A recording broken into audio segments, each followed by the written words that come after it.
Hi, all of you. Welcome to the second episode of Bytes and Backpackers. And today we have Subhrajyoti Sen, who is from US based company Motive. And this company helps truck fleets to get automated on their operations. They develop apps and hardware. And today he's going to discuss with us his experience in adopting KMM in their wild production apps. So, yeah, let's get started.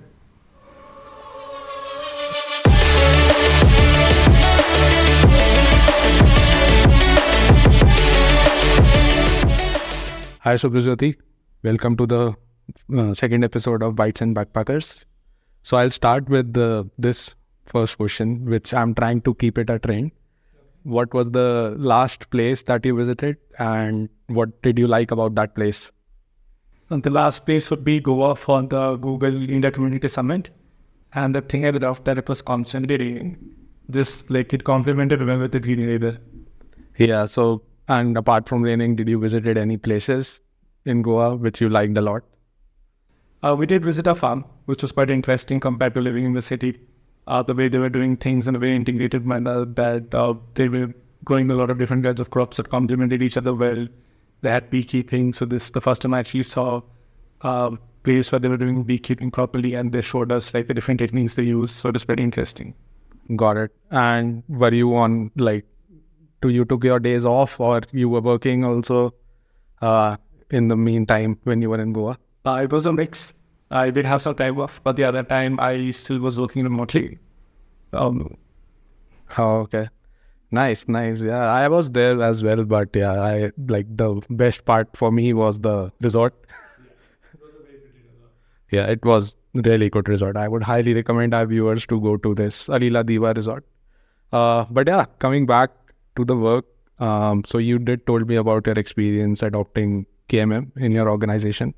KMM, Kotlin Multiplatform, one of the cross-platform frameworks for developing both iOS and Android apps. And if I'm not wrong, we can develop a web app also. Is that right?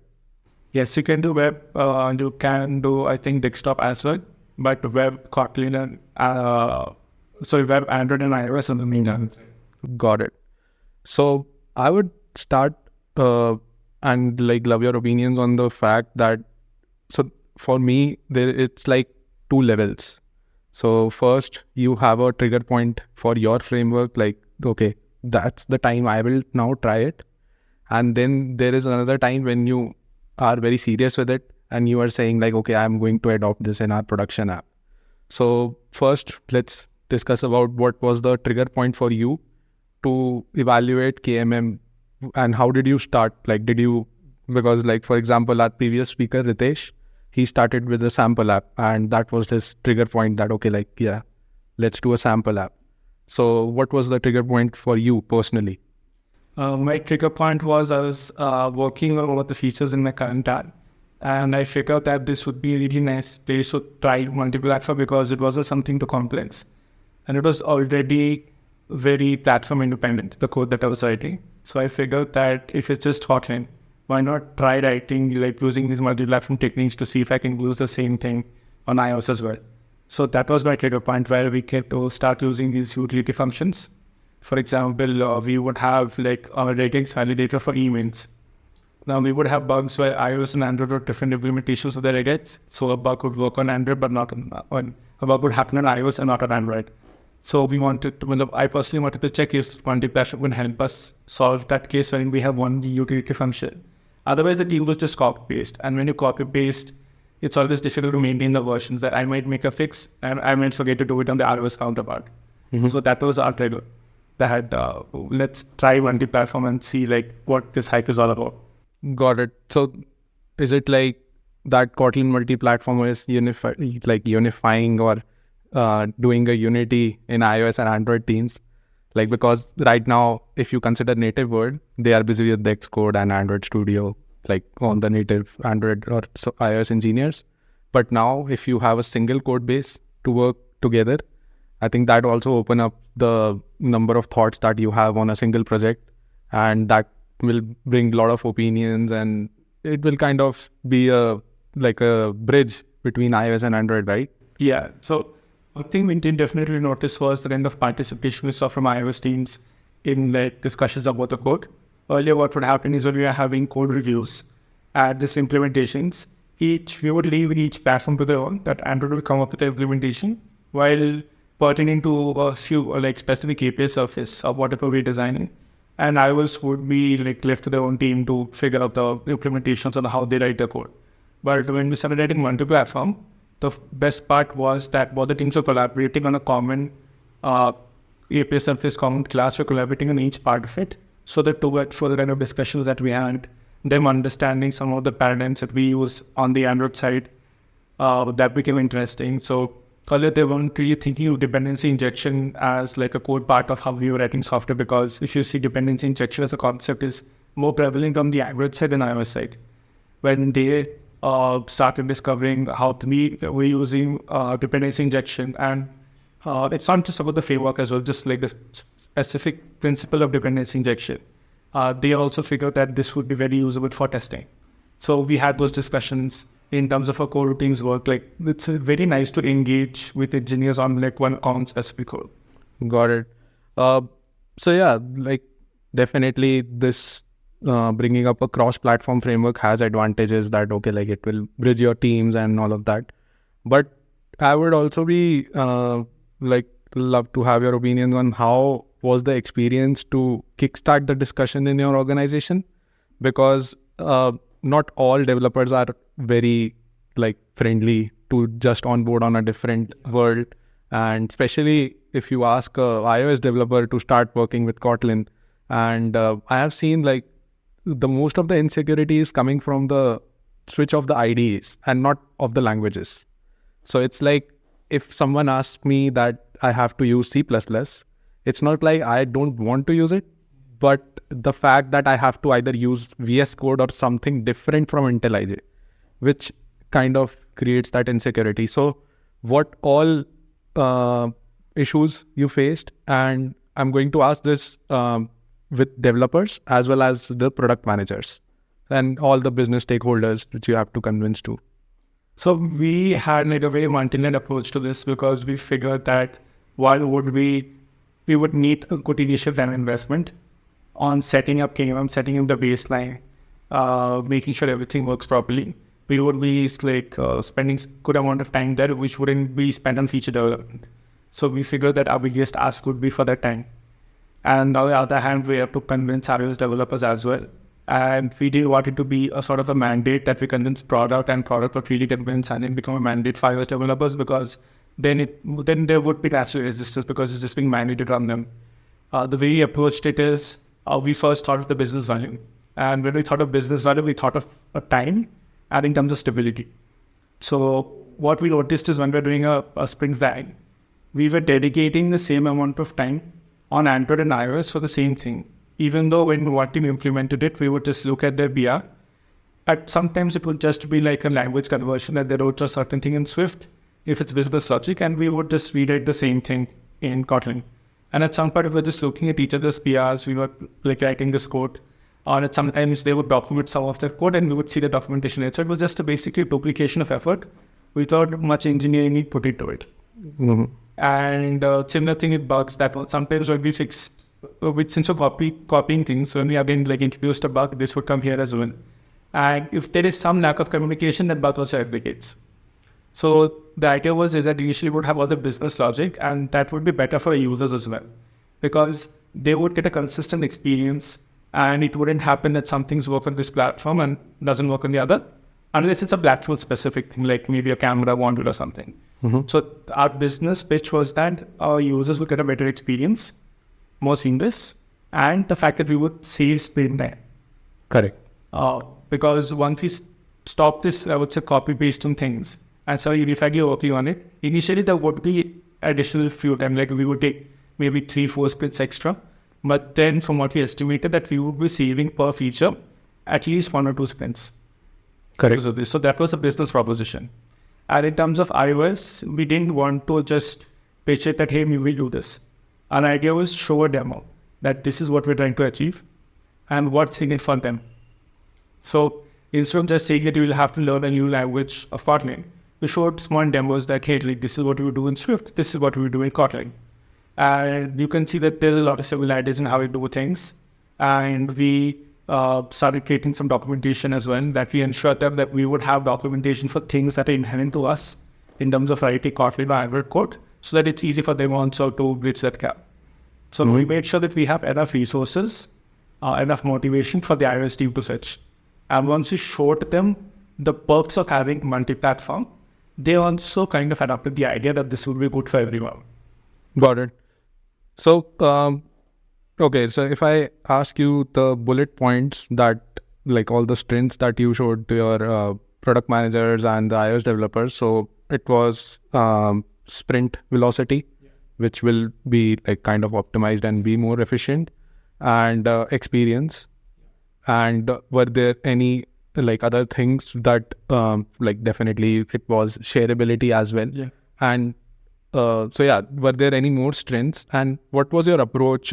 Like, did you show them for a feature and then like they were like on board, or like how exactly did you demo all the strengths? The feature. And we wanted to think about it. It should be not a very simple feature, but like there would be complex enough. So the way we introduced into the locking mechanism initially, because it has like API code, storing tokens, taking care of some flows, checking for things in the session, and a bunch of other things. And that's what we wanted to target, because once you move the logging part, logging is very core to the app, right? That's like your first interface with the app. And if you can pull a good experience there and taking care of all that, checking like what permissions the particular token has, if you can also show that you can unify storage as well, that if you're storing any preferences or the keychain on iOS on like some encrypted preferences on Android, and you can achieve that, because a lot of things come into play here, and it's not just showing something very trivial. It's a complex enough use case that would show them value.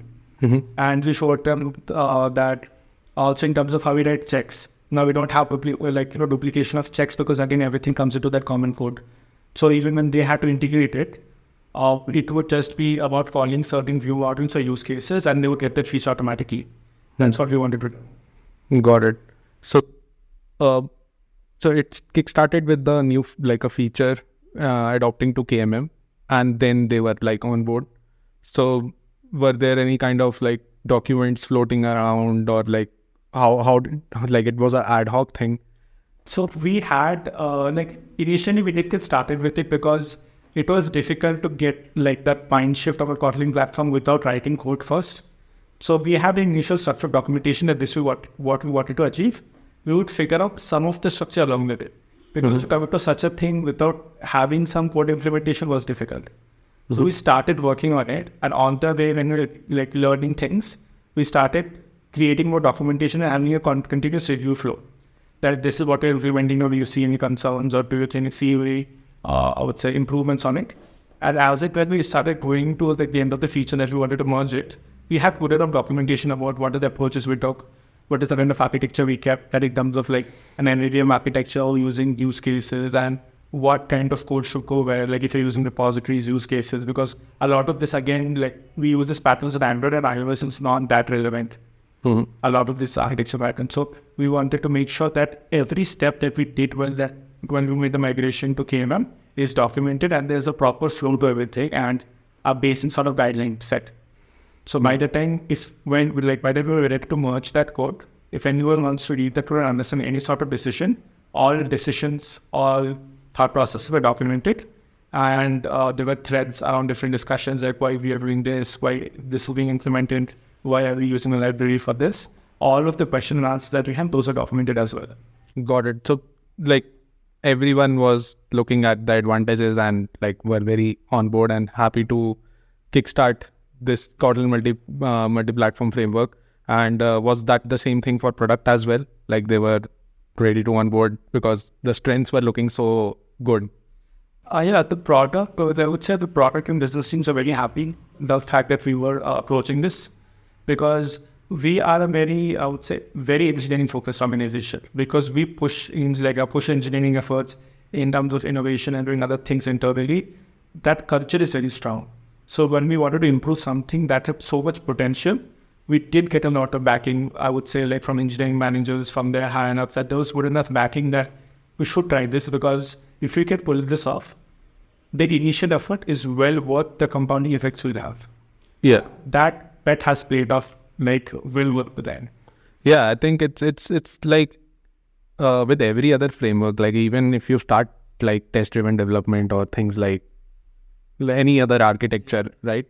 It's the initial hump, but as soon as that is gone, like there are a lot of compounding interest and returns that you just like, okay, I just want to just get off with this hump time and just like streamline my whole process, because the returns that you'll get is going to be very high. Yeah, that's nice. So now I would be like interested to know about the unification of your architecture and how things look on the structure side. So was this project which was implementing KMM, was this like started from scratch? And I'm confused because like you said that you started with login. So was that on a present project, like a current project, or KMM was for a different, like a project which you are going to start from scratch? We wanted to show like the true potential of it, and that it's not just about, again, doing simple things. So we actually migrated features that were implemented separately on native. Like on login, we had separately on iOS and Android, and we rewrote that to show how because we already had a bunch of features already in both iOS and Android. And we wanted to show that it's not just about writing new features. At some point, when we want to move existing features to multi-platform to unify logic, that's possible as well. With this one example, we're able to tackle both cases. Because if you can refactor something, you can also write new things on KMM. So it was a complete refactor of a feature. Got it. So it started with login. Now it's like every other feature which will be there in this app, it is going to be written on KMM. Is it like that, or there are still some features which are left like on native? So once we wrote login, everything post that has been multi-platform. We haven't rewritten the existing things because we did not see much value to rewrite the entire app almost in KMM, except the UI part. Because whatever we had implemented was pretty solid. It was working well on both the platforms, no reported bugs. So there wasn't much value in terms of trying to convert it for the sake of converting it. If at some point we have to improve on a feature or do a major upgrade of the feature, that time we will consider moving into KMM. But in terms of just like business value, we did not see that much business or product value that like rewriting existing things to use KMM, because it wouldn't really give us any benefit, because these features have been around for like a year, works well for users, no complaints, people like it. There wasn't much value to thinking of rewriting it, I think. Got it. So yeah, that's interesting because now after you completed your login, now there are both frameworks kind of sitting in a single code base, like it's Kotlin Multiplatform as well as native. So do you see any contrast in terms of like there is a lot of work required in native because, as you said, there are multiple PRs for the same thing. It's just the switch of language. Yeah.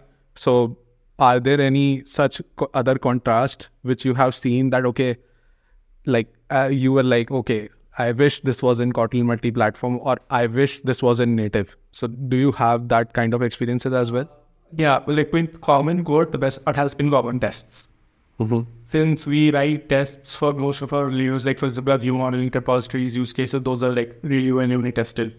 And once we started writing this logic inside common code, we figured that we have more encouragement or more, I would say, incentive to write tests because we write them once and both platforms are covered. Mm-hmm. That way, our QA teams are also quite happy that we were covering enough things in tests so that once they identified certain bugs, well, we wrote extra test cases for them and it was covered for both the platforms. So the unification of tests was like a major win for us, and we saw our overall code coverage also slightly increase once we started doing this, because again, we didn't really need to dedicate more time for writing tests on each platform. Only we would have separate tickets that write tests for these classes. But now whoever is writing that one component can take care of tests together, because they also get extra time now because of how much time we're saving from our platform. Mm-hmm. So in also the world of like having multiple cross-platform frameworks, what was exactly the reason that you chose Kotlin Multiplatform? Because I have seen people saying that if you go Flutter or React Native, you have everything in one place, like even UI. That is also unified, because with Kotlin Multiplatform, it's like only business logic is unified, and the UI is are still separate, like view controller in Swift, iOS, and activities and all of that will still be different. Yeah. But like, what was exactly winning in Kotlin Multiplatform as compared to React Native and Flutter? I would say the biggest win, with the biggest win in favor of Knan, was that it plays on really well when you have Android setup, because of how we understand Gradle, we understand model structures, we understand how, like, for example, scripts do things. So it integrates very well. And in a lot of cases, it's just very easy to extract out code from your Android code base and make it multi-platform. Because in a lot of cases, like mentioned, right, some things are just pure Kotlin. You would have validation classes, utility classes. A lot of them are just pure Kotlin. And when we think of other things as well, if you architect your software well enough, most of your things almost will be platform independent. Right? So even before we thought of multi-platform, our code was written in such a way that we would have as much platform independence as much as we could in our layers. So that's something we focus on quite early on. So most of the libraries also that we write were initially written in a very decoupled way. So when we thought of KML, it just made so much sense that whatever part we have decoupled, that can become common code and we can have implementations for it on iOS. So it wasn't that we would adopt something new and there would be effort on both the sides. Correct. On Android and iOS. And the tooling familiarity is a major win, because if you think of tooling of other platforms, like if you go into React Native, all of our team members would be going in completely into the wild. Like, we wouldn't have a group of what we are starting with, because all of us would be new. New language, new complete system. And there wouldn't be anyone to guide us as well. But if we think of, again, I think the same thing would be with Flutter as well. Completely new language for both the teams, new tooling, everything completely wild. With this, we were already going into known territory in terms of Android engineers. And again, there is some language similarity between Swift and Kotlin. Some things are similar, like some principles behind them would be similar. Code also, it's pretty readable in both of them. If you start, unless you do some very fancy Kotlin language sugaring, you are most likely writing code that iOS engineers can also understand. So it would be very less friction for us to adopt PMM, and the fact that we wouldn't have performance concerns, because things I can export it natively. Like, it's not like you're running a separate engine on your iOS counterpart, which tries to run more UI. Like, there isn't something that's very alien to them that's happening on their platform. When they're using it, they're actually getting frameworks to use. They're using those frameworks natively, writing iOS code as they already do. So it's a almost familiar environment for them with some additional steps. So in terms of like friction, in terms of having unknown issues, in terms of just like being able to set up everything on our own, Kotlin Multiplatform seems like the way to go. Got it. Yeah, I think the feeling I'm getting is that if your code base is already native, it's easy to go cross-platform with Kotlin Multiplatform as compared to React Native or Flutter, because some part of it is already done. Exactly. So we can just it's going to be just isolation or the kind of like modularization that you need to just kickstart it, so that all the shared code, all the sharing code is at the one place. Yeah. And otherwise, everything is already done. Yeah. Got it. Yeah, that's a very good takeaway. So yeah, like as soon as you kickstarted like this login and you start developing other features, what was your architecture and structure of your app looked like? So did you just clone what the JetBrains give you as a starter project, the mono repo, where you have common main, Android, iOS and all of that? Or were there any other strategies? Yeah, like you kickstarted the directories on your own, or like how was it like? And for the architecture as well, like, because the thing is that iOS has different architectures. Some of them would apply on Android as well. Like, I think most of them can be applied like anywhere. Like, for example, MVVM, right? Yeah. View model is a like a entity. Yeah. So it's not like Android thing or iOS thing. It can be applied to any of the worlds. But there are other architectures as well. Like, for example, Viper. So I've heard of it. I know a gist of it, but I'm not sure. Like, how should one approach an architecture and a structure? And how did you approach it with your engineers? So from the very beginning itself, both the apps had MVVM, like model view model. So that way, we didn't really want to deviate too much from it. Again, because of ease of integration and ease of adoption, we realized at some point, we realized that our code base wasn't to that scale where we would have so many issues around how we organize things. Because like if you have like 50, 60 member teams, it's a completely different game in terms of how you can how they can work independently of things.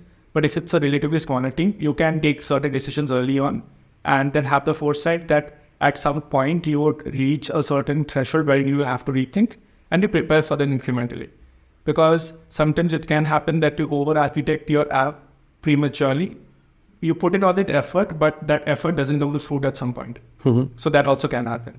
We figured that for now and for the foreseeable future, we saw the way our MVVM is structured to work, and that's what we adopted. So our initial idea was that we would have view models natively, and we would have like the business logic in terms of like API calls, like any networking and storage, which goes through the repositories.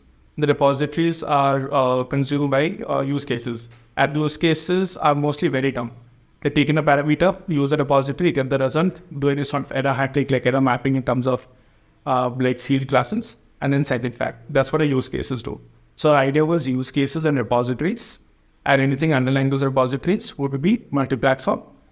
We would have view models natively that would consume it, because that way to iOS, their architecture remained exactly the same. They had view models, they were doing things inside view models. Now they're just consuming the use cases and being done with it. So for them, adoption would be very small. Got it. And for us also, that was already the architecture we were using. Like we had all these use case repositories, everything from Wallet itself. So in terms of architecture, we didn't have to go to something too different. We just have to make sure that when we write each of these layers, the API is simple enough that it's easy for iOS team to consume because they're getting started with it. Correct. Yeah, so I think it is also going to be easy because you already have MVVM. Yeah. And it also makes sense to even unify when you have the same architecture following in just a different app with the different language. So yeah, like the onboarding in terms of jargon of architecture, that would also be simplified. Yeah. You're not taking that much like a long jumps to get on board to this different framework. So it feels like still natural. Yeah. So, but was there any kind of like insecurity or some kind of like a resistance in terms of switching to like IDEs or like developer tooling? Because if as an iOS developer, I would start using Kotlin Multiplatform, I would have to get familiar with Gradle and other like tooling like Android Studio as well. So there, like for test as well, I believe there are so many things which I can name off. So how was your experience onboarding the iOS developers? Was it through some kind of like you just give them documentation and everyone is done? Or did you started pairing and like all of that was also there? So I would say first of all, I'm like lucky to have teammates who were very enthusiastic with the entire thing. So it never became that we were like trying to push them to do some of the things. They were very enthusiastic from the beginning, which helped the entire process become more collaborative. In terms of like them being new to this entire tooling system or the ecosystem, yes, we did pair programming. We told them like, well, so open Android Studio, it's quite overwhelming because you have so many tabs. We just wanted to show them what are the things that they would require to get started. Like these are the tools, this is the app, like these are the ones you focus on. There are other things, but like for example, they don't really need to look at app insights tab on Android Studio, for example, or a bunch of other tabs. For the main thing they will be using is like maybe a debugger and Locket. And when they're building code, like maybe the run button and a few other things, right? So we just showed them like what would be the necessities to use Android Studio. And we did do pair programming. We did do a lot of discussions around how we'll write new code. So whenever we like think of writing new features, we have a design document and there's a heavy review that happens on the design document and we do a lot of reviews. So that's when a lot of us pair, a lot of us give feedback that, hey, like this thing might work on like iOS, might not work on Android, because on Android, if you think of it, like when we do dependency injection, right? Again, the same concept comes in that at certain times, we don't control how certain components are created.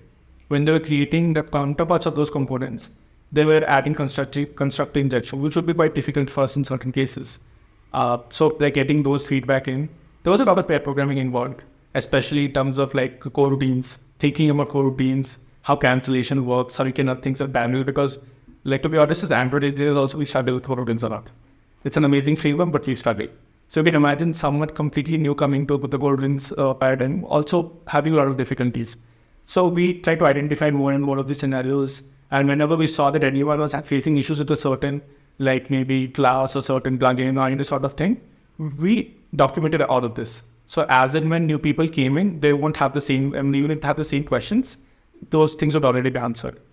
So for example, one initial concern was when writing iOS code, how will they debug the part that's happening in multi-platform? Right, like maybe we have a certain bug in use case and it's showing up on iOS. So how do they debug that? Because for iOS, they will be using Xcode and the common part, they'll have Studio open. So I think the folks at TouchLab took care of it. They have the Xcode plugin, where you can import all your common code source files. And whenever you're executing code, it will do the mapping that this part of the framework is mapped to this class. So you can set breakpoints there and you can debug things. Whoa. So identifying those things early on helped us that we had this documentation that, hey, whenever you want to do this, you can debug this. Like one iOS engineer brought this issue because he was trying to tackle something. And we did some research, we found this plugin. We immediately wrote some documentation on it on the internal documentation repo, and we notified my team that, hey, we have this plugin now. So if you're facing this issue, this is solved. Got it. What was the plugin name again?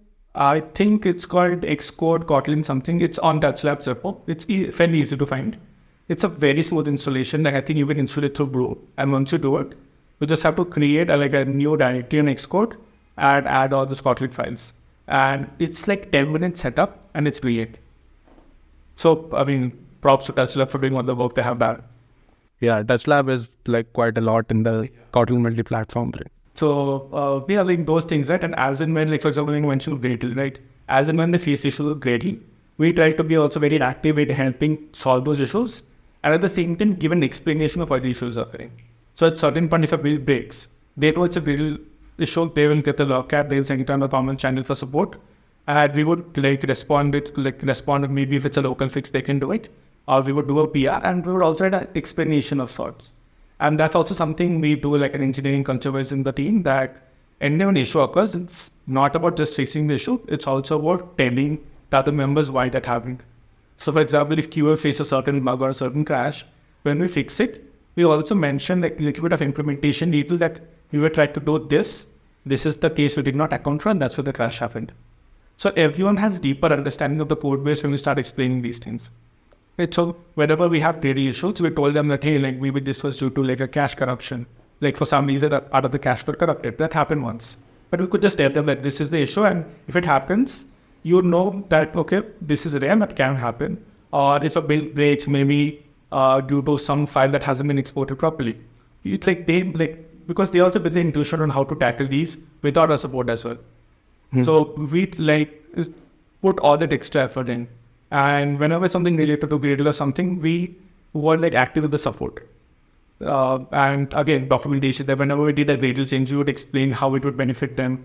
Whenever we tried doing build speed improvements, we again wrote good descriptions of the BRs and everything, and asked them hey, do you think this would cause any sort of issues on iOS? So one thing that happened was we were trying to run parallel tests, and again that's a Gradle thing. So on Gradle we set up some parallel tests, and I noticed that iOS also had some options for fasting to run parallel tests, not related to exactly multi-platform, but just giving a scenario where I created the BR, and it found that our tests can run into issues if we run them in parallel. So we noticed that, okay, the way tests are written, because of some shared mock dependencies, it happened that when tests tried running in parallel, they ran into a collision where they were both expecting different states, and since they ran in parallel, the tests failed. That also gave us some idea that, okay, we can have similar things on Android as well. So that collaboration in terms of PR reviews and everything also went on. Got it. Yeah, I think testing is another thing I would be curious to know about. Because right now it's I have seen most of the iOS developers coming to use Gradle and all. So was it you have to also learn about xcodebuild or UI test in Swift world or something like that. So was that same thing for an Android developer or an Android engineer, that you have to also learn about certain tooling? And if yes, then what kind of tooling you have to learn about the most? So for first and foremost was just making builds on Xcode and any tests. Because a lot of times when we are making changes in common code, our first intuition is to check on Android. But a lot of things can break on iOS as well. And since it's not a common ID, you won't know it's failing on iOS. So in terms of, I would say mainly just running tests, running the builds, and taking care of like common issues. Like sometimes what can happen is you did not run a pod install and you tried tried making the build to tell you that, your thing is out of date. You have to do a pod install and then continue with it. So small, like I would say, just the basics of it, the running tests and running the builds, and common, I would say, some language knowledge, that in terms of like how you're creating maps on an array, on function names, the fact that like you pass the parameter names and small things like that. Because once you refactor something on common code, as much as possible, we try to do the other counterpart as well. So if an Android engineer is making changes in the common code, they'll do the Android part and iOS part if it's within reasonable scope. If it's like a very big refactor, then we will pair and then we'll fix that issue. Similarly on iOS as well, if they're making some small changes in the shared code base, they take care of Android as well. So they also have to learn about like running tests, making builds. We also did. And in terms of, we also try to make it simple in some cases. Like for example, we have multiple shared modules at this point, and a lot of them have interdependencies. So how do you write tests? So we created some Gradle tasks that internally run the tests for different modules needed. So like small things and simplify things for them. And on their part, they also did some parts of it wherein they have multiple modules now. And instead of us trying to figure out like how to do things, we have fast lane lanes that help us automate some of it. So if you want to write tests for these particular things, they have created fast lane lanes for us that we run and we know these are there. Got it. So do you say that like, because it sounds like they also learned a lot of Android tooling and like all the environment, Android Studio and all, and you also were very open to learn about iOS world. So did it really affected the efficiency of the team in the terms that the load was distributed like very uniformly? Because now initially, which was like only 2 or 3 Android engineers and 2 or 3 iOS engineers, now they can work on any feature for both platforms. So did you felt that after some good amount of time, you have a good like productivity in the terms that anyone could work on any feature now? That definitely the productivity has gone up. And I would say we are slowly moving from being just Android and iOS engineers to becoming mobile engineers and eventually just software engineers, in that term, that we don't think in one platform. We think in terms of just engineering, and then comes the implementation part that, hey, like we are doing engineering and the implementation of that is the platforms. So we slowly are moving towards that. And in terms of efficiency, definitely. Like earlier, for example, if you made an API change, like I would say APIs and API surface change, we would make the Android part have a PR and then ask someone from the iOS team also to make a PR. Not, you can do that in 2 ways, right? You can configure the same PR, but then who's the PR or 2 people are committing to the same PR. It becomes slightly murky. If you have 2 PRs, you are actually using double the, I would say, resources to run tests on both the PRs. They go in a queue because we have a mono repo. They go in a certain queue. So using up extra resources, extra time, we have to wait for 2 PRs to merge, like doubles the number of things to track for QA that, hey, there are 2 things happening here. Now, whenever someone does like one part of the change, they do the other as well. So you don't you just need a code review, but in terms of the overhead of like making the changes, testing them, again, creating PRs, waiting for merge, that overhead is completely gone. One engineer takes care of everything. And I would say I also have learned a bunch of things about how iOS works just by doing this. And same thing about Android as well. They are upset with iOS team as well. They're also learning, getting more and more curious. So they're just not limiting themselves to what's happening in the shared code. They are going a little among as well. They're seeing how we are consuming those things in the native code. Are they doing things differently? And what a good outcome of it has been in terms of how we name things. Given that we read, everyone's reviewing everyone else's code. The code number of reviewers has went up. Now, right? Earlier it was 2-3 engineers on Android doing Android reviews. Now everyone does any sort of review. And we identified things. We identified certain active patterns. We identified naming of things. So in general, the team of the productivity of the team has shot up. Got it. Yeah, I think that's really nice and one of the major advantages. But would you also be able to quantify exactly that, okay, let's say add to cart feature, let's say, that would take ideally like 3 sprints, let's say. So now it's taking like X amount of sprints. So can you do that for a feature if you roughly remember the numbers? It depends on, again, like how many, like how complex each of the features is. But we have seen in some features that we have saved like 2.5 sprints. Oh, that's a really good feature. And that's an average. Again, like if it's complex in a feature, you would save, I would say, like 2 sprints easily. If it's a complex in a feature, if it's a simple feature, you would save like 1 week easily. Got it.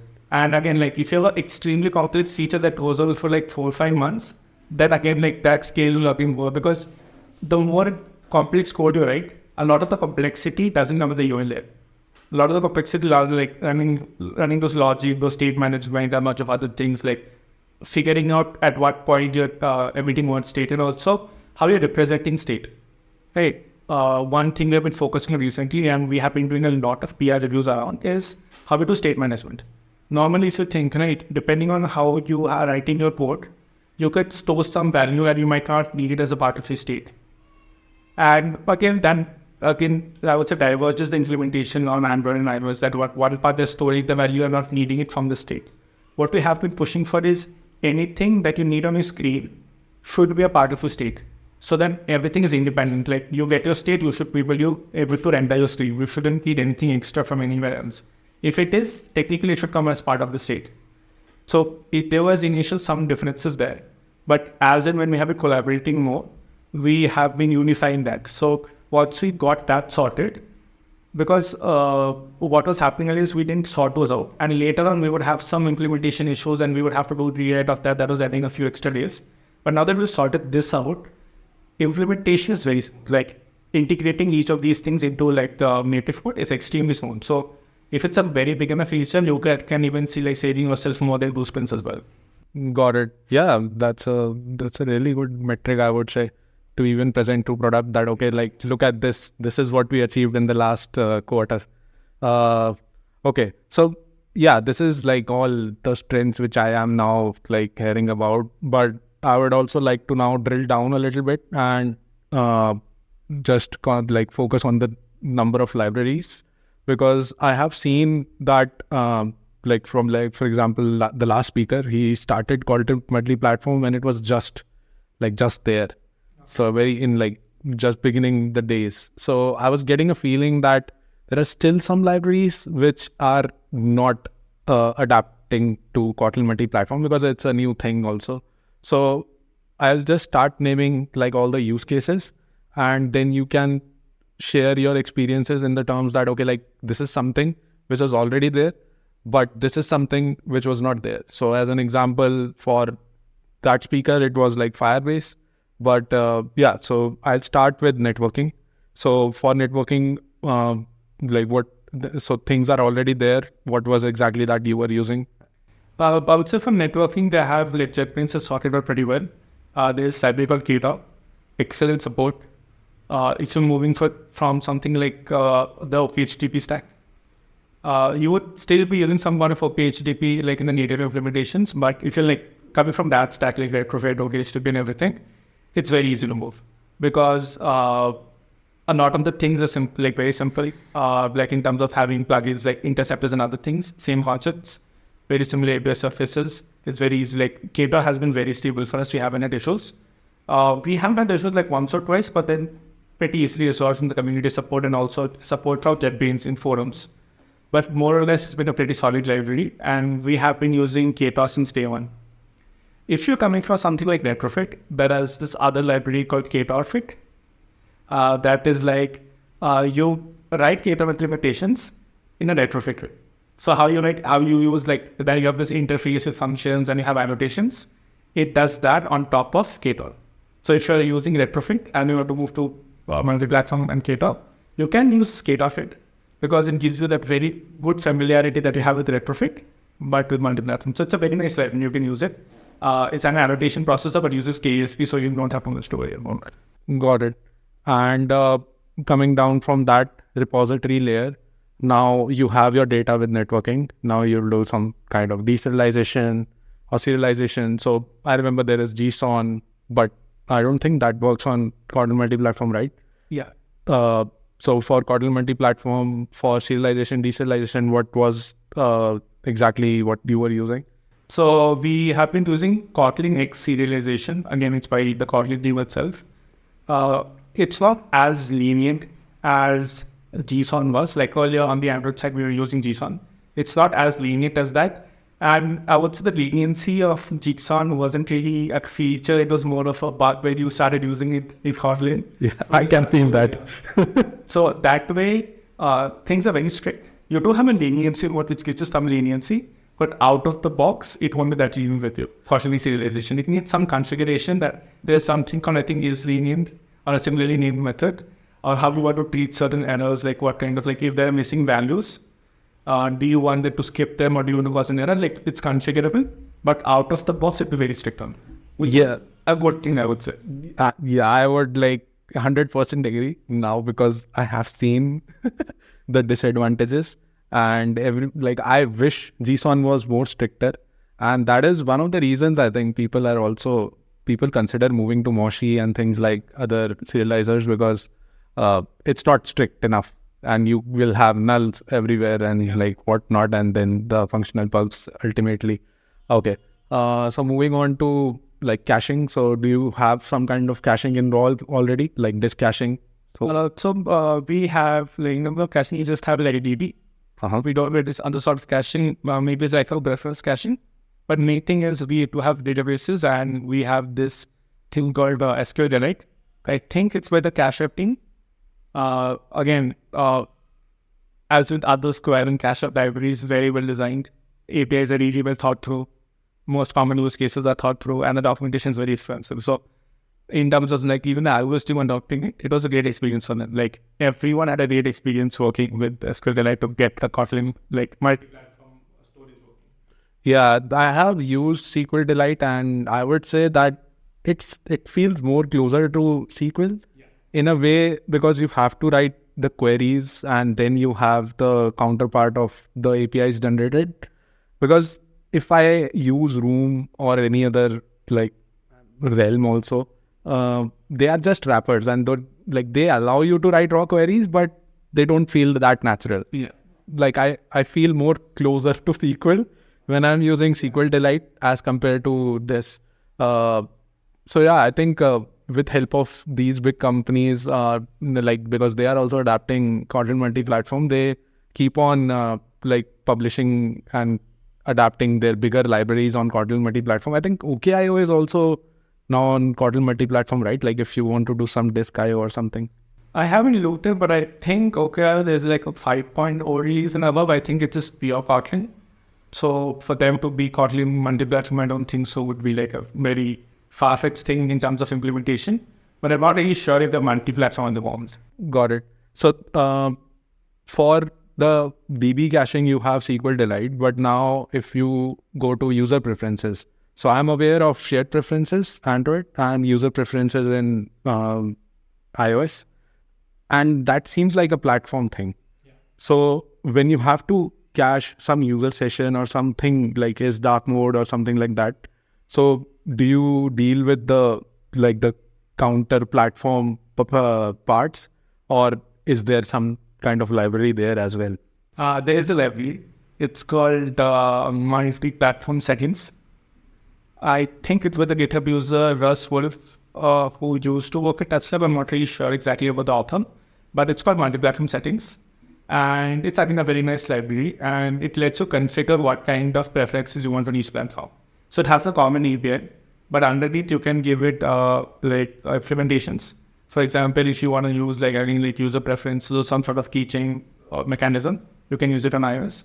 On Android, if you want, you can give it like normal preferences, or more recently like encrypted preferences. You can give those implementation specific things. But in terms of like an API, it's a very unified API, and it's like the shared preferences API, but multi-platform. Oh, okay. So does it also allow you to like switch where the preferences are ultimately saved? Like, because let's say if I want to expand it to some other platform, like let's say web, then it will also allow me to create that extensibility, like in terms that I can share preference with something else? I'm not really sure what the specifics of it, because for Android, I think it will have a dependency, something like that.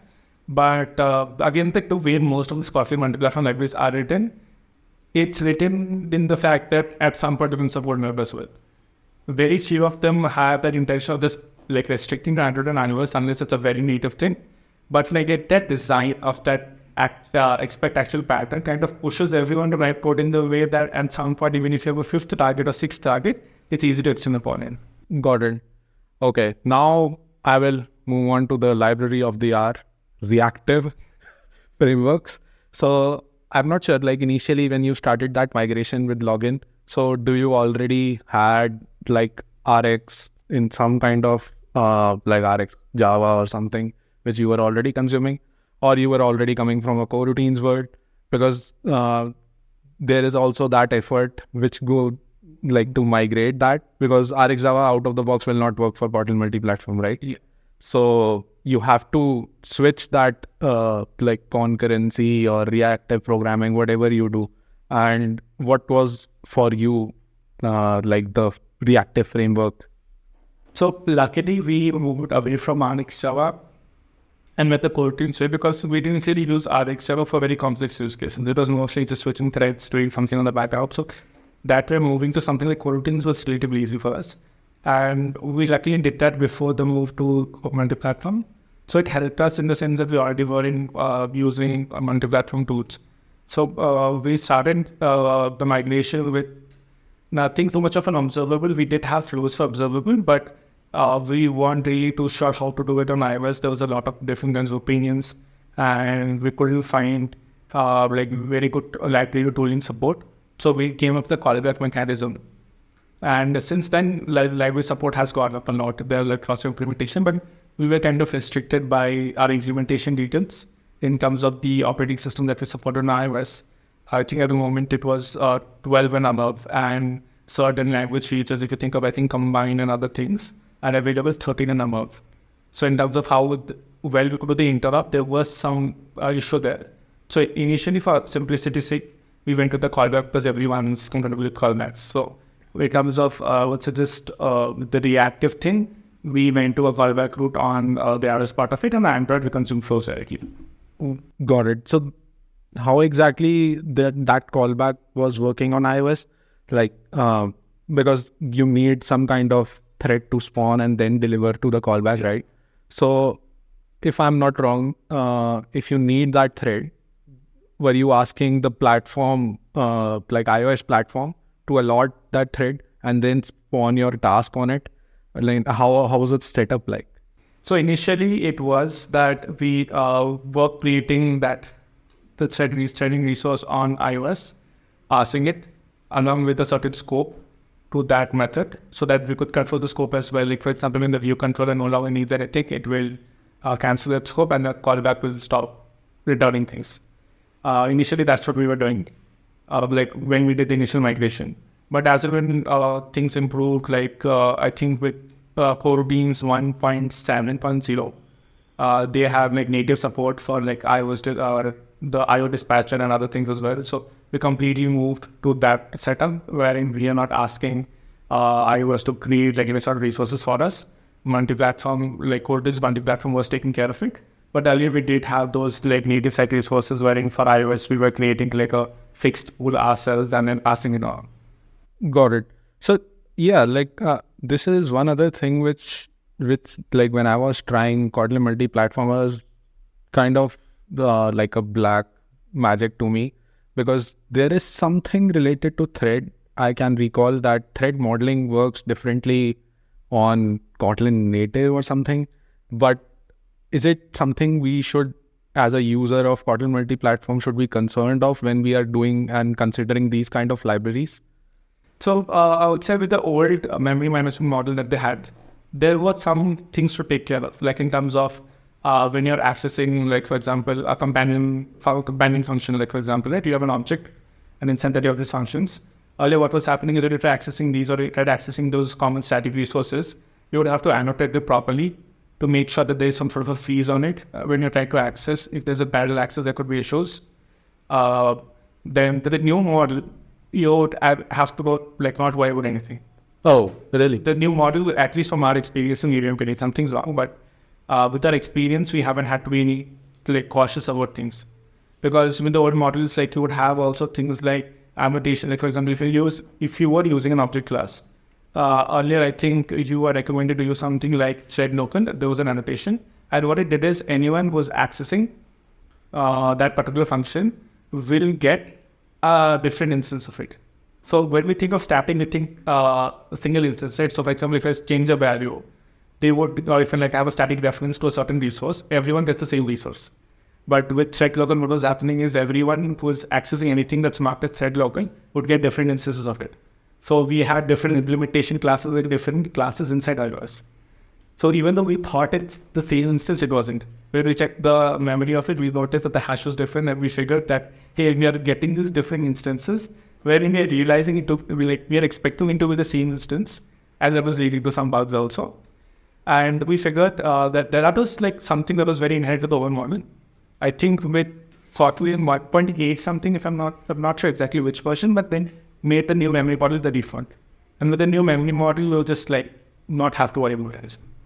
Yeah, I'm not sure like why they came up with that initial like stricter APIs or stricter memory management. I don't know, like because if now it feels natural, I think now it gives more reason to just get on board with Kotlin Multiplatform, because that was definitely one of my like friction in terms that when I started working on it, there's like so many unknown bugs and unknown exceptions. I was like, no, this is not happening. I would still like, as a caution, I would say that whatever I'm saying is kind of simplifying it a lot. There was like a lot of complexities to the memory models, and there are people out there who would like the old memory model as well because of how strict it was in certain things. So I will simplify it according to our experiences, and we didn't really dive too much deep into it. But I think if you dive deep enough, you will see reasons of why the old memory management model existed and the new one exists differently and why it took a while. If you do a deep dive, you'll find the reasons. We did not do the deep dive, and I think maybe that's the reason it seems that simple to us. Yeah, I think I guess there is some bridge to the iOS world and Android world on threading models as well, right? Because maybe it's like thread stack here and thread stack there is different. So whatever that bridge is, it's that complex that in the earlier version of Kotlin, you need to take care of many things to make sure that that bridge is smooth. And now all the maintainers and like all the community people have done so good job that you don't need to ensure that, you just need to consume it. But yeah, that is definitely like interesting, and I can switch back to my project, the side project. Okay. So now you have the data, now you have called the API, and like you have flows or your thread counterparts in iOS world. So how was the unit testing like? Was it with the Kotlin like JUnit, or you were using something else? Like how was the testing frameworks like? Also testing, again, we have, I would say like testing isn't really that complex unless you're trying to do target specific testing. Because since all of it is just business logic, we are not testing that much on the specific native implementations. Like we're not like testing that much around, like we wrote a certain expert actual class and then we're testing too much out of it. We haven't done too much of it there. But mostly it's just like common Kotlin code. Like it's mostly business logic that we extensively test. So that way it's just about like we have I think code test and Mock-K for mocking, because Mock-K has good multi-platform support. So we use Mock-K mainly, and basically the Kotlin testing stack and nothing to custom around it. We did write some tests on the platform specific implementation, but then we haven't written too many platform specific implementations recently, so that I don't remember the exact way we do the testing. But mostly it's just like code test and Got it. So yeah, like I would all like drill down on this platform specific testing, because it sounds like if I am doing Kotlin multi-platform, wouldn't that platform test be UI test? Because that's the only difference. But now if I think more, things like preferences and things like shared, like all those things which TestLab developed. Like for example, if I develop that SDK in-house, then how would I write the test in it? So what exactly, like, is there a difference between platform test and UI test as well? Like, is there something left? I would say that kind of platform test also goes to as a UI test, because again, you need the framework. So you would go like to that instrumentation test route, which we haven't gone too much into. Also, to give slightly more context, if you think of just like things that would be platform specific, right? It needn't just be these sort of frameworks. It can be things like checking for network availability. Like if you have a common class to check for network availability, the implementation of that would just differ on both the platforms. So small sort of things like that actually have the diversion. It's not just very good like deeper into like more like storage or other things, but even simpler things like network checking, a few others, you would have that expert actual pattern. Correct. Yeah, that makes sense, because if you need some kind of context, activity manager and things like that, and in Swift, I'm not sure how that is done, but you need that. Yeah. So that definitely makes sense. So now unit test wise, you have that core test, and what was the mocking thing again? Mock K. Okay. Oh yeah, I've heard of it. Yeah, I've heard of it. I have heard of it. But again, we are trying to reduce the dependency on mocking frameworks as well, because again, they tend to slow down tests depending on how you're creating your mocks. So we have been like traditionally using a lot of mocking for mocks, but we are trying to decouple our interfaces and everything more and more so that we get pushed for like using fakes instead of mocks. And again, that's something the iOS team is also in favor of. Because they also like the idea of once we decouple things, the way they can write tests and the tests are faster, so it's good for everyone. So that's something we're pushing more towards, that eventually we will have mock case for things that are very difficult to write fakes for. But the idea is going forward, most things will be fakes. Got it. So now these are like common use cases which we have covered as far like starting from the repository layer. But now I'm pretty sure there must be some library which is coming from third party, some vendor which you are using in your project, and because it could be like their use case is pretty different and they might not have such customers which are on Kotlin Multiplatform. So there would be like either you would go and ask them to create a Kotlin Multiplatform library, or they would say no and you are ultimately responsible for doing everything. So were there any such frameworks that you have to deal with? Like, for example, I have like a common framework, common library which fits in this use case is analytics. Because if you have a analytics and that is coming from a third party, not Firebase and all, even Firebase as well, I think, I don't know like if Firebase Analytics has a Kotlin multi-platform adaptation already or not, but did you have certain kind of experiences where you have to deal with a third party, but that was not available, like Kotlin multi-platform adoption was not available? Yeah, good example, Firebase. Yeah. Again, we heavily use Firebase for like partial analytics, remote config, and a few other things. And again, like when we talked about like the software engineering part of our decouple things, right? The analytics implementation that we had earlier was again done in such a way that again everything is decoupled. So at some point you want to plug in a new analytics framework.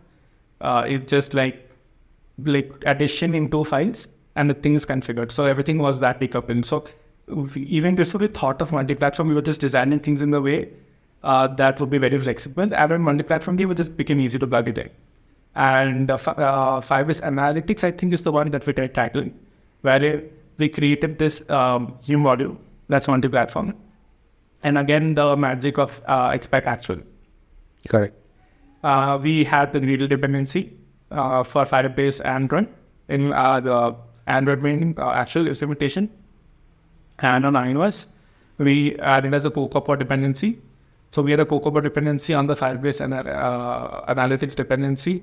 And then that expect actual with some good interface implementation allowed us to have a multi-platform wrapper and not Firebase Analytics. So that common code can also make analytics events. And our implementation is open source. We might open source at some point, like we are still trying to figure out what would be of value to the community and what are the things we can open source. So we are thinking about it. but no commitments there. But if you want to take a look at it, there are some multi-platform implementations of the Firebase SDK suite on GitHub. If you just search by something like Firebase SDK multi-platform, Firebase Analytics multi-platform, you'll find a few. And you'll get that inspiration on how to structure things so that you can also start creating these multi-platform implementations when you require. We were trying to do this with a third-party SDK as well. I don't want to reveal the name, but it was like a third-party SDK monitoring and other things. And we tried doing a multi-platform implementation of it, but due to an internal dependency that it was pulling in, it was causing some build issues. So you couldn't go the full multi-platform route of like the actual pattern. We had to keep like very native side implementations of it, but with Firebase it is that issue. So we were able to use like a multi-platform implementation around it. Correct. Yeah, I think once like everyone is starting like adopting Kotlin multi-platform, everyone who is not adopting it, they'll be forced. And I would request all the viewers to start migrating, because now we need like everyone to really adopt Kotlin multi-platform. Okay, so yeah, now we have set of libraries which you were dealing with, and you might need to like create that expect and actual. So when it comes to like automating and like, is there any kind of custom tooling that you have in your project in terms of that you still need some kind of platform existence in the both worlds? Like there is like, we'll come to the release part, but there are still like, is there some kind of lint tooling or some other tool that you developed in the way when you were giving that platform existence for both iOS and Android, which was basically custom, not from like any other repository or something? So we haven't put that much effort into that part, wherein we tried having implementation on iOS as well. We did have some hiccups around not being able to use certain things in like Android code. Common code, like for example, visible for testing. That annotation that we use in code to make things public for tests but private otherwise. When we're writing code for like tests from common code, we're not able to use that. So we created like again an expect actual pattern. And what a lot of people don't realize is you can use that in the annotation classes as well, not just regular classes. So we had the visible for testing annotation as a new annotation inside the common code. And on Android implementation, it goes to the one we're familiar with. iOS, it's a no-ob implementation, so that annotation does nothing. Correct. So we were able to start using that annotation inside a common code, because on iOS it does nothing. When you run the tests against Android, you were able to get that functionality. So those small things we have been doing. But in terms of having things that have like some sort of link tool, I think we haven't put that much effort into it. It's something maybe down the line, maybe like end of this year, next year, we're not really sure what time is, but that's something we will investigate later. But we don't have anything in the moment as such that's sort of a thing. Got it. Yeah. I asked that because there might be some use cases where you don't like, basically like for example, Android has that lint when you do overdraw or some performance like violations or something. So yeah, like I don't know, like I recall seeing that a lot when the older memory management was there with Kotlin multi-platform, because then people were like, okay, I shouldn't do this, so I should create a lint for it, or things like that. But yeah, like I think now since things are like very lenient, so I think we can just like no need to do over engineering. I think we can state right lint rules, and since again lint is independent, right? Lint is just a slab capitalized, and I don't think so it has that high dependency on Android frameworks. So, you have dependency in terms of XML and other dependencies, but I think we should be able to make it work on common code as well, wherein we just consume it in the common main. Theoretically, it should be possible, but can't be sure unless we start looking at implementation details, because some classes might have a high dependency on the framework and some classes might not. But theoretically, it should be possible to use the Android linting tool for common main as well. Got it. So now when you started like looking at the library counterparts and all of that, will you say that for iOS developers, the Kotlin multi-platform is there now? Like it can be used and widely used basically. And it's like, because the feeling that I get from talking to different iOS developers is that it still feels like Android first, in the terms that it uses Gradle, Kotlin, and all of that. So do you think that it still has some gap left, or it's like it's there already, like you are using in production, it's there, but do you still see some gaps? I feel it's there. Again, the rate at which they're improving things, it has like a long way to go. But if you only use it right now in your apps, it's there. That thing will always be there, that it feels Android first. Because of the familiarity of tooling of Android developers, it's natural that more Android tools and libraries will migrate towards multi-platform compared to an iOS tool going, because it's a completely different paradigm shift for them, right? But with Android, like, you should think a lot of these libraries have started just extracting out implementation details and they're going multi-platform. So if you see some new libraries coming out, I think there was this recent library by Saket that added, I think, the zoomable support. Correct. Yeah, seen that. I think it's called telephoto. So, initially it's just an Compose implementation on Android. But I think someone actually created a PR to take it to like Compose multi-platform as well, like push it there.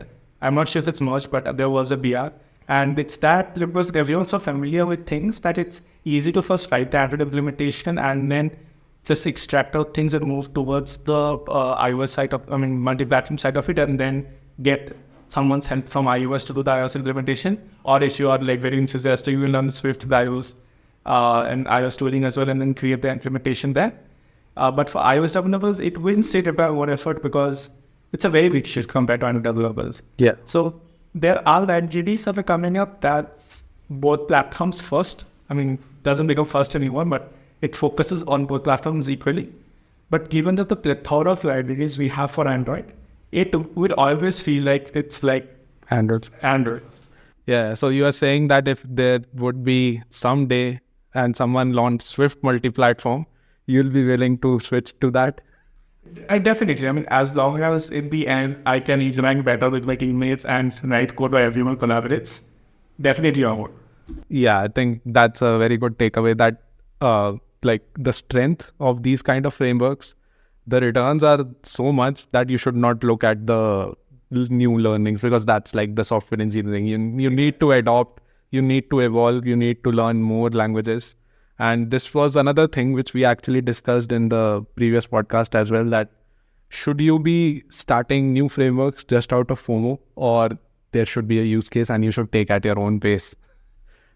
So that's a question I'm putting a lot over like lots of in terms of interactions online, mentoring sessions, or just conferences, that like how do I keep up with all these things, like with Compose rapidly evolving like this, like what do you do, for example, and multi-platform as well. So the way I think of it is, unless you're very interested in something, like you really feel that this is something that you need to learn because it just piques your intrigue that, hey, this is brilliant, I want to know about this, go for it. Otherwise, if it's because of the hype and because so many people are discussing and learning about it, it's okay. You will learn about it when you need to. At some point, you will need to use this framework or use this thing. Like, for example, I adopted Jetpack Compose very late because I did not have a use case for it. I was not going to use it in my production app, and I did have a side project to try it out. I would be investing time, but then the rate at which Compose was changing, unless I was implementing it, my knowledge would get outdated quite fast. So I waited for it to go close to stable. And then I started seeing that, okay, now maybe it's time. I started pitching it to my team that, hey, we can start thinking of this. And that's when I slowly started learning Compose. Yeah. So similar with other frameworks, right? Unless something aligns with what you want to know, you take it slow. Yeah, that's the same thing with me. Like, coming from, like, I have most of my experiences from platform teams and all, and we don't develop features also. So initially it did give me like a FOMO in a way that, okay, like, oh man, I need to learn Jetpack Compose as well. But now it's like, until and unless my platform tooling, what I am working on, it is not giving problem to that framework, I just take it at my own pace. And I have still not adopted completely to Compose. I'm doing it in my side project with my brother, but yeah, I'll just take it on my own pace.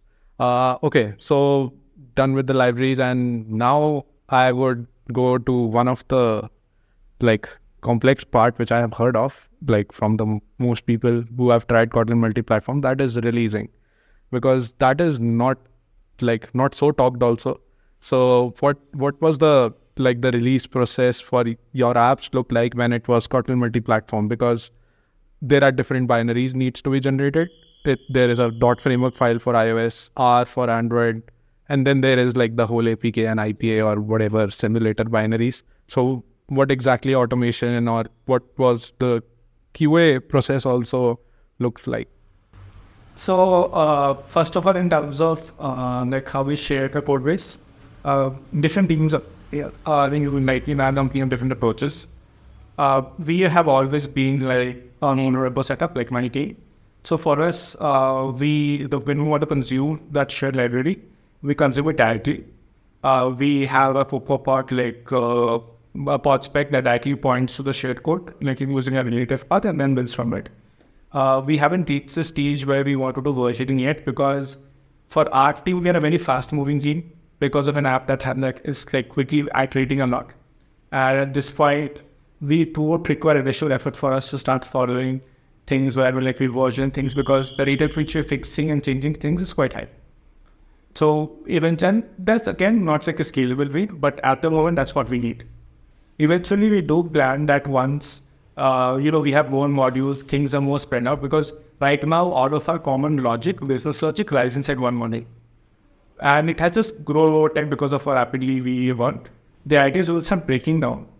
And when we have these business logic modules that are multi-platform broken down into some modules, that's when we'll start versioning, because it will become easier to manage versions. Because right now, any small change that you do kind of is a new version. So the rate at which we change the common code right now, we would have a release every few days, which would become unparalleled from IT. Mm-hmm. So right now, that's not a goal. Right now, we want to consume it directly in both the apps and not do a versioning at the moment. But the other team that has a lot more features, a lot more engineers, their idea is they are doing a versioning system wherein we have a private repository that has tags for different versions, and we host a pod spec on that particular repository. For each of the stacks, it knows for each tag, it knows which particular branch to switch to. And on the other side, they consume on their pod file, they have reference to that pod spec with that URL, the private URL. And that's how they consume it. Got it. So for a different repository which needs to consume from a different this dot framework file or the shared code base from a different path, there is a pod spec file. Yeah. And that pod spec file would be a bridge to know where that is hosted, and that needs to be pulled in. So we generate the binaries we need for iOS, and that goes into the repository. And we have a pod spec hosted on that same repository. Okay. So internally, the iOS team, in the pod file, they have so many files they get confused sometimes. So on the pod file, they have a dependency on that URL. So that since that URL directly exposes the pod spec, because if you see most Cocoa dependencies technically are part of a GitHub repository, wherein the pod spec is hosted and you can download things. I think that's how Cocoa Pods works. So similarly, we have this as well, where we have a pod spec hosted on that private repository. And the pod file just references that pod spec and pulls in the kind of binaries from the GitHub repository. Correct. And to generate these binaries, these shared code binaries, framework and R, is that a simple Gradle task? I believe that should be simple. On iOS side, or Android side, if you want to whatever you want to generate, I think Gradle tasks. On iOS side, we have kept it to Fastlane because of again how familiar the iOS teams is with Fastlane, and the tooling is slightly more complex on the iOS side, wherein the number of commands and number of configurations you need. Fastlane helps you manage a lot of it. With Gradle scripts, you can write composite scripts, which takes care of a lot of implementation detail. On iOS, Fastlane seems to be the way to go. So on Android, for all tasks, we have Gradle tasks. And for iOS, it's Fastlane released. Got it. Okay. So this the automation is up to the extent that it just dumps this binaries in this repository, and then all the things are pulled in the APK and the platform specific repositories. And then on, like, I think things will be pretty consistent. Like there is no... Once you pull in like the Cucumber dependencies, after that you just build it how we normally do. Got it. And there is no difference in how, like, the QAs were testing and all of that. There were no nuances in distribution internally and all of that, right? Everything is remained the same. Our QA was just aware, like when we were like splitting our Jira tickets, we actually mentioned that what would be multi-platform and what not. So like we use tags there. So Android, iOS and multi-platform. So QA is also aware that what kind of things can be covered by multi-platform and what kind of things they should be looking out. So they keep a very keen out on like the UI, because UI again is implementation detail. But in terms of like logic of things, for example, if a camera is connected, does it need a software update, those checks from fields in the API icon? Those, if it works on a platform, it works as on the other.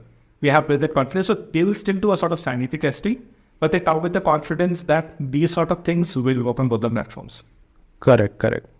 Yeah, that sounds actually like quite simple. I believe like if you have, there is only this kind of hump required for Kotlin Multiplatform in a way that you need to just streamline how you generate.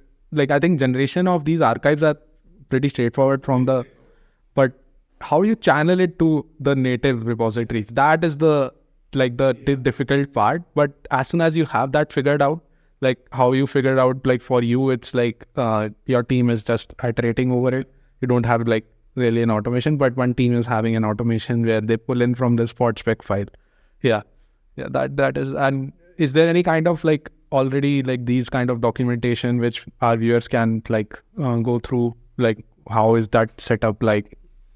We don't have documentation a lot on this tooling and automation, but in general adoption, we have a blog on the engineering website where you can read about the initial adoption, the structure we followed, again, the business motivation, everything. And I think we also include an example of a metric, how much time we saved on a feature. So that's, I think, something you should definitely read up on.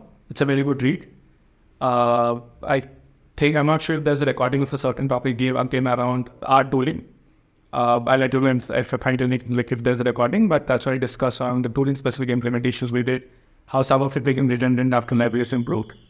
But we will definitely try writing more about what learnings we get from multi-platform and what improvements we are doing, because it's been a very fun journey. We get to learn a lot. And eventually you will find blogs coming from us about like a lot of implementations. Yeah, really looking forward. And I really wish your product comes with a requirement of a desktop as well. So that you are definitely a software engineer, not a mobile engineer. I would definitely poke some of the product managers and say that, okay, like make sure that you develop a desktop app. So we have been like very intrigued in one aspect of it where we want, I mean, it's a very wild thing, but we want to use a certain piece of logic or iOS, Android and Mac. Oh, we are interested in that, but it's like, it's a very major thing to convince the teams to do it. But we would love to have one particular piece of code that does a lot of validation. It happens on mobile and backend as well. So if we could unify that into Kotlin code, right now we have unified it across Android and iOS, but if you can unify it with the backend as well, you always know that like no bugs there and ready to know. Yeah, that's definitely, yeah, I couldn't imagine how that would look like. I have so many questions just slammed in my head. Pure Kotlin code, right? At some point, it's just about consuming it. Because again, like I'm not sure how Ruby and other things, how you can interact between them. But again, that's something to explore. But if at some point we find like a way of doing this in our apps, like a lot of possibilities of bugs just fly. Yeah, because you are working together and there is only one time testing needed. Yeah, that was a really good session, Subhrajyoti. Thanks for joining in, and we'll see you in someday future episode. Thanks for inviting me to this, and I'd love to be at this again. Yeah, thank you.